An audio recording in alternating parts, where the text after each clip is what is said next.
I didn't come out of the box leaving Tony Robbins and start talking about sales scripting.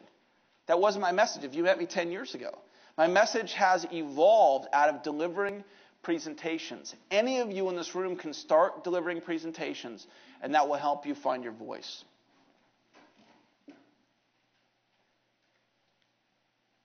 All right. Before we go into scripting, I have one mindset thing to share with you. It's the identity of a salesperson. Because what I'm going to ask you to do for some of you is a really challenging thing. I'm going to ask you, when you do your front of the room presentations, to be comfortable selling. And have you ever seen a speaker where it was just evident as you watched them that they were uncomfortable selling? Have you ever seen that before? Okay.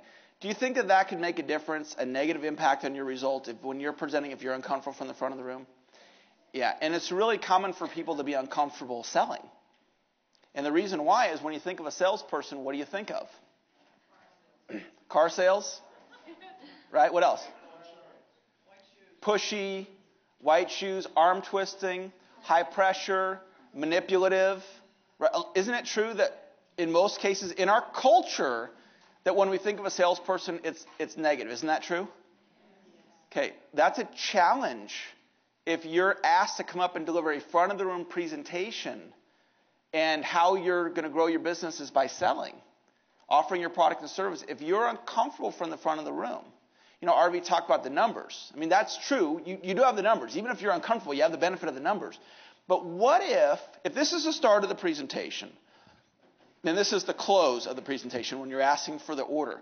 What if you could stand in the close totally confident, powerful, certain, and lead people to action? What if that was possible for you? How many of you that could make a huge difference? Okay, I'm going to tell you exactly how to do it. I'm not going to say you have to come to my advanced training to learn how to do it. I'm going to tell you right now exactly how to do it. And this could be the breakthrough that you're looking for. Because it has to do with mindset. It has to do with what do you believe about selling. If you have a resistance to sales, here's what's going to be going on. You might even have a conversation with yourself while you're speaking. You're talking to the audience and you're talking to yourself. Uh-oh, I'm getting closer to the close. Uh-oh, I'm getting closer. Uh-oh, here we are, we're at the close. Oh, now I'm in the close, right? So I want you to be, when you start speaking over here, I want you to be totally confident with what it is that you're offering. And I'm going to give you a couple of very important things to do. You probably all heard of NLP and modeling. Okay, when you model their beliefs and strategies, I'm going to give you the exact mindset that I have when I present. And you can model this, you can adopt it, it's going to create a breakthrough for you. The first thing is, before you walk up on stage, and this is true in anything you're selling, you're making phone calls, you're face-to-face with somebody, you have to know why, when I get to the close, why should this person that I'm communicating with, why should they buy from me?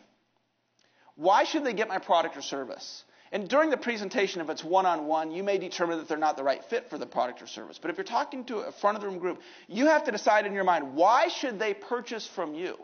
If you're not clear on that, you think that your audience might not be clear on it too?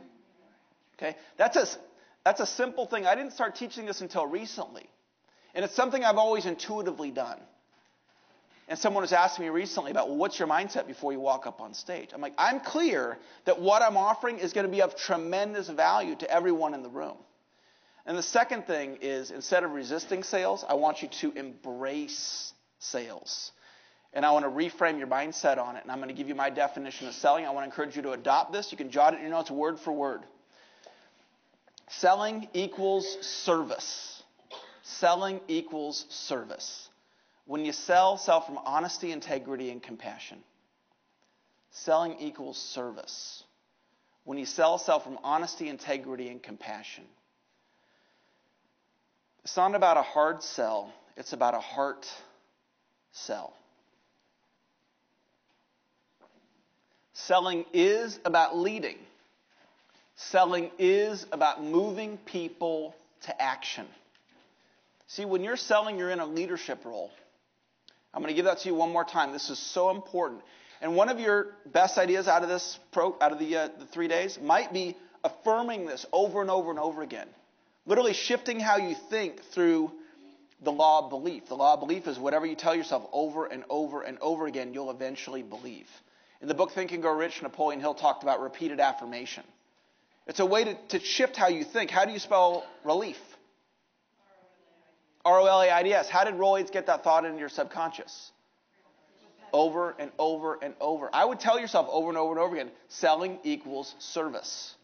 When you sell from honesty, integrity, and compassion. It's not about a hard sell, it's about a heart sell. Selling is about leading, and it is about moving people to action. Because how many of you believe that your customer, your client, they're better off buying from you than not buying from you? How many of you agree with me on that? They're better off purchasing your product or service because you believe in what you do. That's why you do it. So I want you to stand powerfully in the close and lead people to action with this awesome thing that you've got. And that's a really, really important thing. So there's your mindset about selling. Now there's a mindset about scripting. When you think of a sales script, what do you think of? So just shout out some. What do you think of when you think of a script? Telemarketer in a boiler room. You hit it right there. A lot of people, that's what they think of. What else do you think of? Memorization. Okay, what else? Multi-level marketing. Insincere. Uncaring.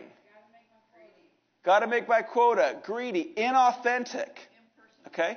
Impersonal. Here, imposing. Fake. Okay? So here's the thing.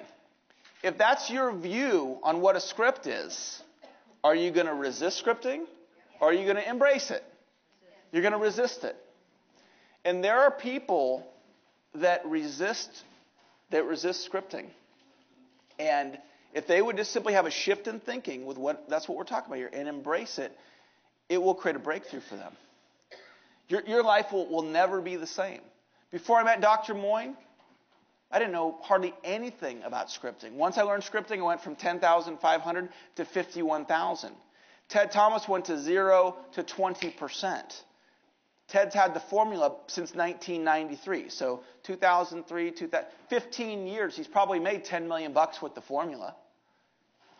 So I want to encourage you to be open to the idea of embracing scripting. And I'm going to teach you what a script is. This is the definition of a script. What I'm going to tell you is very subtle.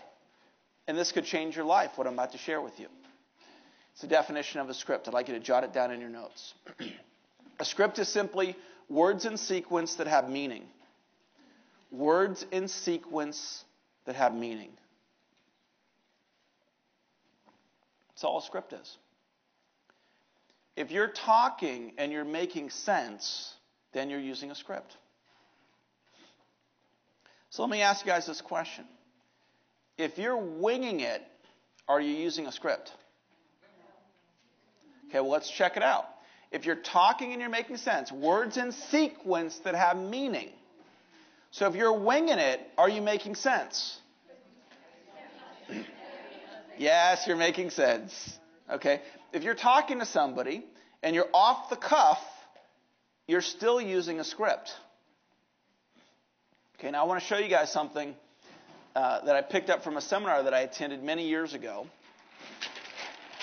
And I'd like you to draw a circle in your notes. Draw a circle in your notes. And I'd like you to make this little pie slice here. The circle represents all the knowledge that exists in the world. It's represented by this circle. And this little pie slice here is 3% of all the knowledge that exists in the world. And we're going to say that of all the knowledge that exists in the world, you know that you know 3% of it.